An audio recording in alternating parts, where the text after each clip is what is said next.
नमस्कार बंधुगण, आमी अनामिका और आपनारा देखছেন अनामिका गार्डन। तो नतून नतून जिनिस निये आपनादेर काछे उपस्थित हচ্ছি। तो आजकेर भिडियोटा होबे जे बिना फांगिसाइडे गाछ करते शिखुन। तो कि करते होबे आमादेरके गाछटिके आमरा साधारणत सबाई जानी जे फांगिसाइड छाड़ा गाछ करा जाए ना, एटा किन्तु भूल। कारण आमार जतगुलो गाछ रयेछे आर आमार प्रत्येकटा भिडियोते देखबेन गाछ कत सुंदर कत हेल्दी। तो एकटी गाछेर मध्येও किन्तु फांगिसाइड अप्लाई करिनी, आपनारा विश्वासई करते पारबेन ना। सबगुलोई चंद्रमल्लिका तो जलेर मध्येई पड़े थाके, किन्तु फांगिसाइड एकदिनेर जोन्नो व्यवहार करि ना। तो चलुन आजके सेई विषय निये आपनादेर काछे এই ভিডিওটা। তো এই গাছটা আপনারা দেখতে পাচ্ছেন, এই গাছের মধ্যে কি রয়েছে বলুন তো? ভরপুর পরিমাণে শক্তি আছে এর মধ্যে। কেন বলুন তো? এত ছোট গাছ আর এরকম ফুল আসছে, মানে বুঝিয়ে নিতে হবে আপনাদের গাছটিতে একদম সুস্থ গাছ আর কুড়ি তো অনেক রয়েছে। তো তাহলে এরকম গাছ আপনারা কি করে করবেন আমি বলছি। আমার প্রত্যেকটা ভিডিওতে বলা আছে এই যে এটা হাইব্রিড থোকা জবা, এর কিন্তু প্রচুর পরিমাণে সানলাইটের দরকার। যদি যে কোনো জবা গাছ আপনারা যদি ছায়াযুক্ত জায়গাতে রেখে দেন, কোনো মতেই কত অনেক যদি আপনারা খাবার অ্যাপ্লাই করেন কিন্তু ফুল আসবে না। এর হচ্ছে সানলাইট। যে কোনো জবা, এই জবাটা তো বিশেষ করে সানলাইট এর মোটামুটি 5 ঘন্টা লাগে। 5 ঘন্টা লাগে, তার মানে এই নয় যে গাছে জল দিব না ফেলে রেখে দিব, আপনি ঝিমে যাবে। তাহলে এর মাটি ভিজা রাখতে হবে, মানে আর্দ্রতা ভাব না শুকনো হয়ে যায় এরকম ভাবে। আর একে খাবার দিতে হবে কিভাবে না, আমরা ভুল করি। কেমন ভুল করি?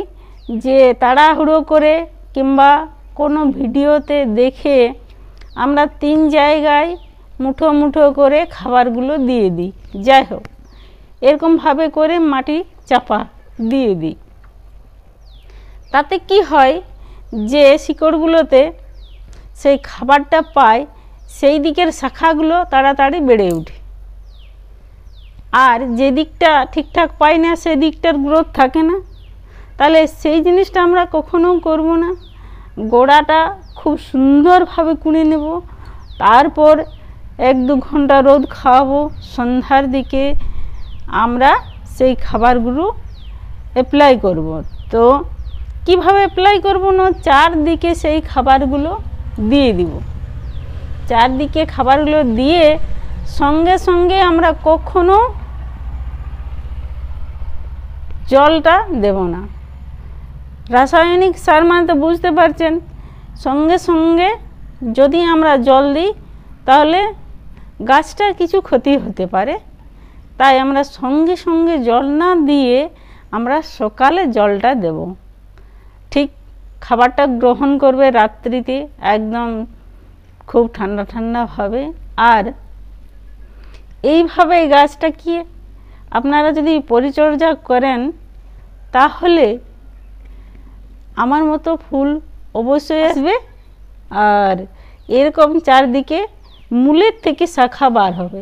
গাছটি দেখুন একদম সিধা সিধা, কিন্তু একটিই মূল শাখা রয়েছে, কিন্তু চারদিকে কেমন শাখা রয়েছে, প্রতিটা শাখাতে কুড়ি রয়েছে চারদিকে।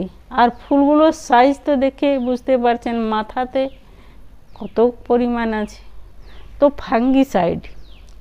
ফাঙ্গিসাইড সাধারণত আপনারা অ্যাপ্লাই করবেন না।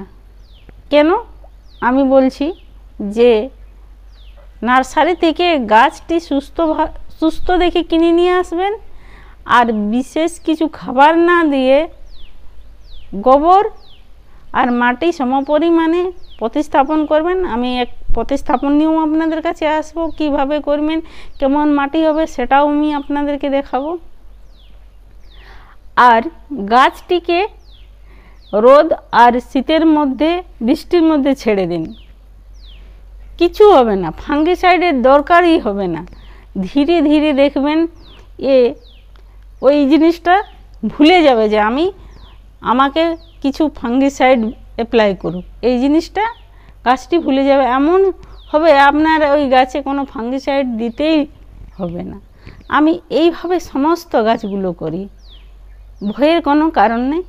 আপনারা একবার করে দেখুন।